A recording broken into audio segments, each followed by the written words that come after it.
Hey guys, subscribe for daily content, and if you're shopping for gear, make sure you check out the description for the newest items at some of the very best online retailers. There's also links for some of the items that I personally recommend. Thanks!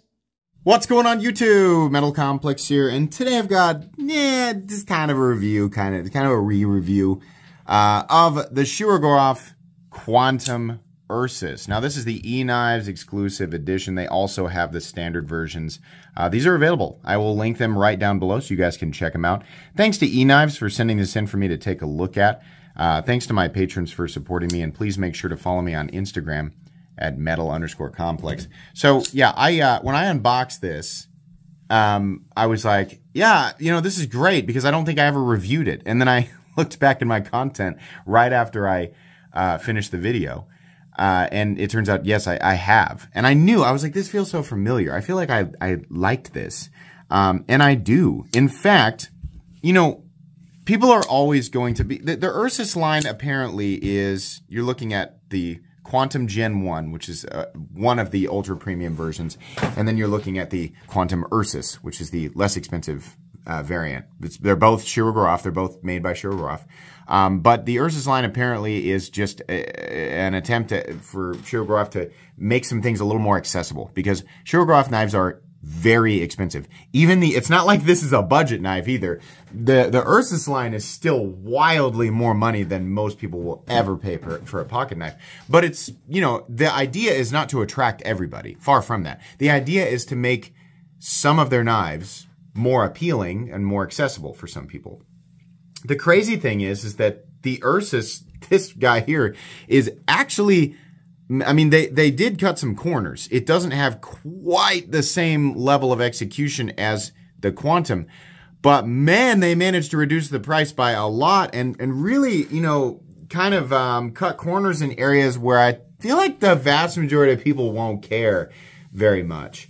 This EKnives exclusive edition has, sort of this hex pattern E, all over the place on the front, on the back, and it's kind of interesting, right? You can pick those up, but the Quantum Gen 1, I think, came in at $1,100, right? For a lot of people, that's going to be your first time ever hearing of a pocket knife coming in that expensive.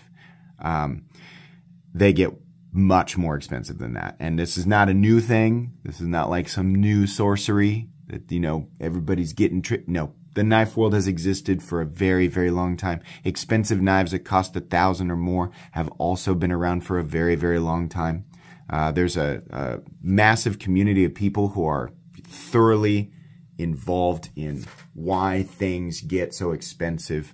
It is much more complicated than what people, care to understand, really. It's just about how much do you want to put into it. My channel actually has a lot of the information in that territory. But Shirogorov knives get expensive. The Quantum Gen 1 was $1,100, which in my opinion was a little overpriced, right? It's still an impressive knife. Definitely, worth a lot of money. That was high. This guy, the base price of the Quantum Ursus is $675, which is close to half the price. Now that's for a G10 front scale, and then on the other side it'll have titanium with an inlay. Or you can pay $20 more, $695, and get titanium on both sides and G10 inlays on both sides in various colors. This EKnives exclusive edition runs $775, which is a lot more, but still wildly less than the $1,100 or the $1,200 Quantum Gen 2. So I want to look back over this. I want to give my thoughts again, because the more I think about this, the more interested I am in, Shirogorov bringing the Ursus label to some other models in their line, and I'm hoping that they plan to do that. Yeah, let's go ahead here real quick and measure it. I've already done this, so I don't want to spend too much time here. The overall length is the same as the standard Quantum. It's 8.75 inches. It has, you could call this a 4-inch blade. I'm going to say it's 3.85 in the middle, 4 inches down here. Your cutting edge. Now, you know what? You can't say that. You got to, because the cutting edge is 3.9 inches. It's just, now, it might even be 4 inches on the dot. Really amazing amount of blade that you're getting in this thing. I thought Oh, the Ursus line doesn't run on multi-row bearings. It does, at least according to the EKnives website. They don't sacrifice any of the action. I mean, my Quantum has been flipped probably 1,000 times, and so maybe it's feeling a little bit smoother because of, the time it's spent being flipped by me. But this guy still has beautiful action. The D10 is also tuned properly. Disengagement of the blade feels very, very similar. Really, where you see a lot of the differences is just in the machining and the details, right?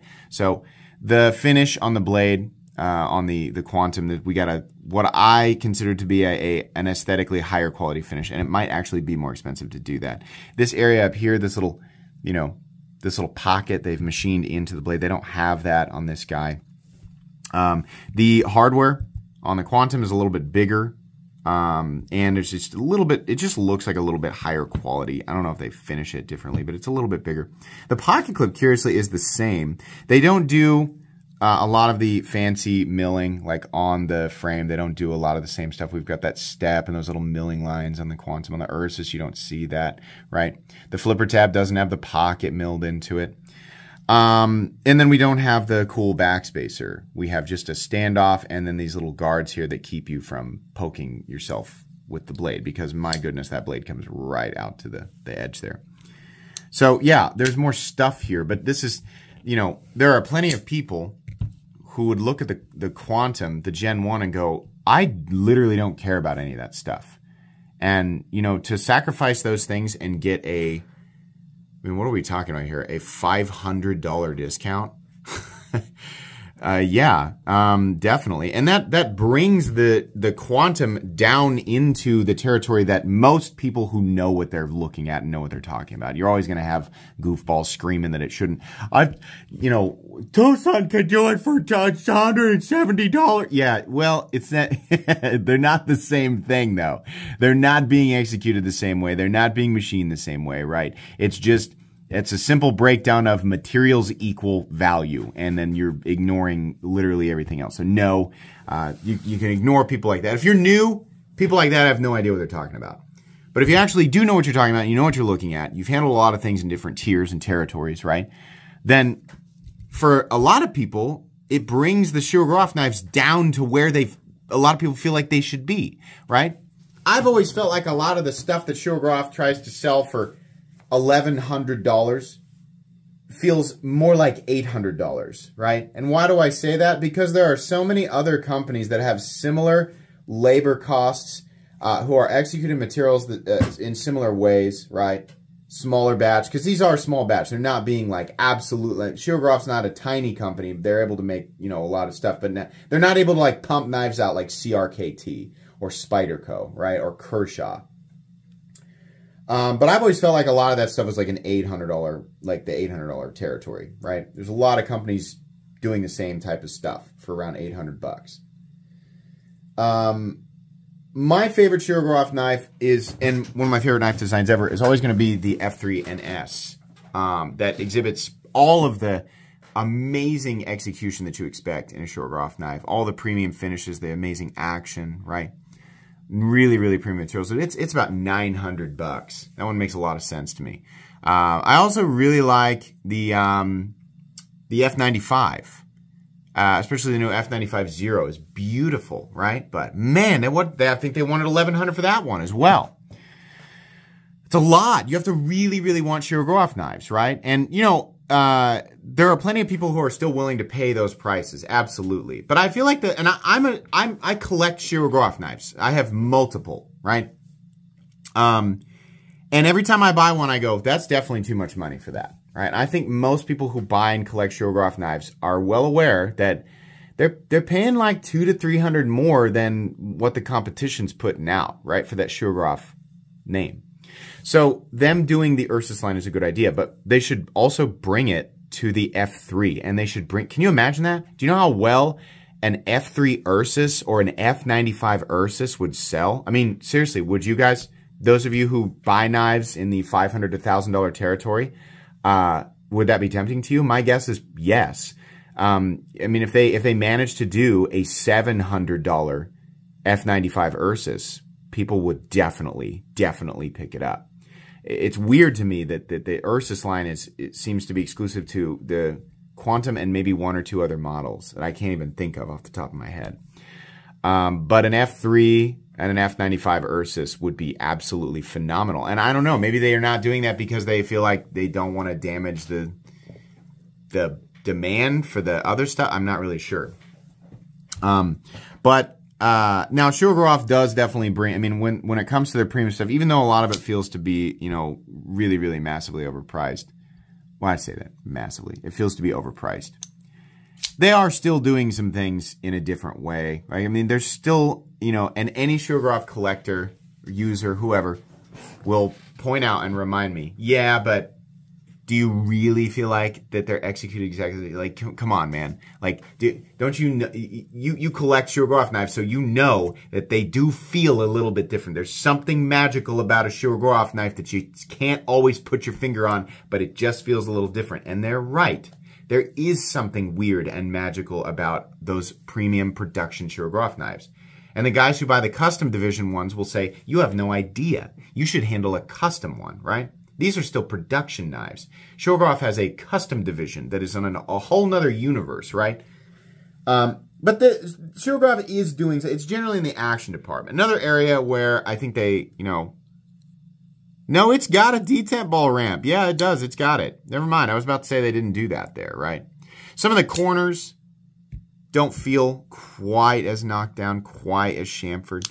Little things like the texturing on the lock bar insert, if they're not doing that there.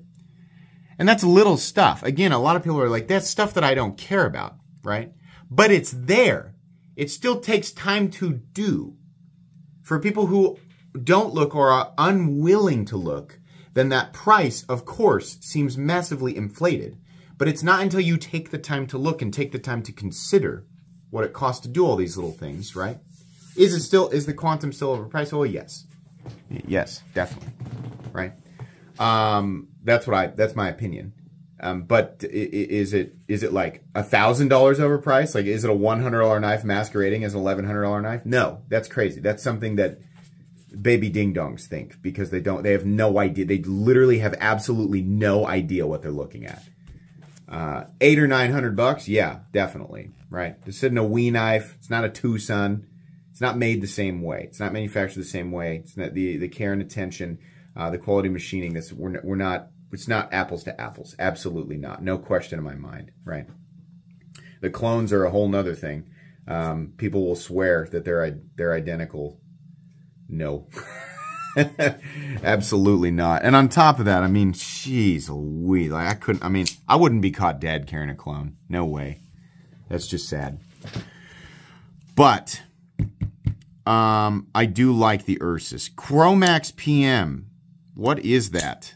It's being used exclusively still. I mean, I thought that it had been around for a bit and like Shirogorov revived it. I must have been confusing it with something else because apparently it wasn't a thing until 2021. And it's a fairly new composition that maybe I could be wrong about this. Like many compositions, its primary application was not pocket knives. It was used in like hydraulics or something. I'm not really sure. But Shirogorov exclusively uses it. Like apparently you can't get it in any other knife right now. Right? It may be different. If you're watching this 2 years in the future, it might be different. But you can't get any other knife except for their Ursus line. Everything says boasts very good, very high wear resistance, capable of 62, 63 Rockwell, very tough and very stainless. That surprised me. I suppose I shouldn't be surprised. Shirogorov doesn't like to use anything that's not stainless. I mean, they want their knives to look good after after decades, right? So that makes sense, I guess. But very, very stainless, very tough, and then they boast high wear resistance. I would venture to guess it's not going to hold an edge as long as their M390 or their M398, right? But would it surprise me if it held an edge right around where S45EN is? No. And I think, given that, I think this is a really, really good steel to have on this. I mean, they didn't sacrifice in how they sharpen this thing. It's just as sharp as my Quantum. The finish on the blade is still nice. It's not as nice as the the other Quantum here, but it's still really, really nice. I'm just really impressed. This just feels a lot more, I mean, it still feels really good. This knife, honestly, all things considered, the Ursus feels about 80%, 80 to 85% what the Quantum Gen 1 and Gen 2 feel like. It really is that close. You're just getting an absolutely massive discount. You're getting a $500 discount. And yeah, I mean, and you're going to be a lot of people who, you know, maybe it's, you're like, listen, I collect them, but I'm still, even though I've got lots of them, I'm still not going to carry, I'm not going to carry around a $1,100 knife. You might be a lot more tempted with this guy coming in at $700, right? I suppose it's a $400 discount. I keep saying $500 discount. Yeah. I'm a fan of the Ursus, the Quantum Ursus. I think this is really, really good. I just would really like to see them do the F3 and the F95 specifically. So, and if they have plans to do that and I'm just out of the loop, then I'm sorry.